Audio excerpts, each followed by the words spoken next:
Akang teh Inun, ke Inun teh bener-bener bogoh pisan Inun. Akang ye di dieu di kemari nungguan ke Inun. Akang kalau ke Kerawang nanti akang bawa ye kongkorong ke Inun. Sebab kongkorong ieu teh Inun. Geus kongkorong emas buat Inun, buat nanyaan ke Inun. Jeung akang teh ye tak ye kasih bondo buat Inun nanti. Saya mau melamar ke Inun. Sok lah kudu percaya ke akang. Kudu percaya Inun. Sebab akang cinta ke Inun teh bener-bener bogo teh bener-bener. Ye sabab yo kengkorong ieu geus jadi diserahkeun ke Inun. Duh, juragan. Duh, punten juragan. Ya saya juragan. Sebab saya teh juragan apalah mati-matian juragan ke si Inun teh. Duh, yuk. Iya ini kalung buat si Inun juragan.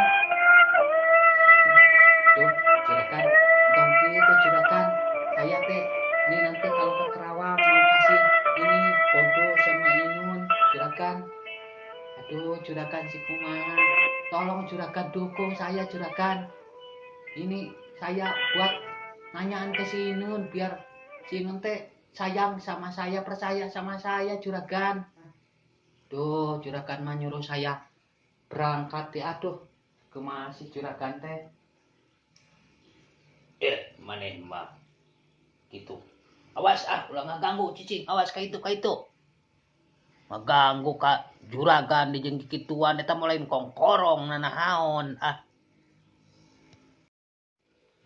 mun ku dipikir-pikir mah karunya oge eta ka si Dugle teh. Tepikeun ka kolotok muning disangka emas cenah. Keur nanyaan beureunan karunya teuing eta si Dugle teh jeung deuk mahugi cenah ku bondo di aduh. Keun Dugle ke cing aya milik kaula lah ke di pameulikeun ke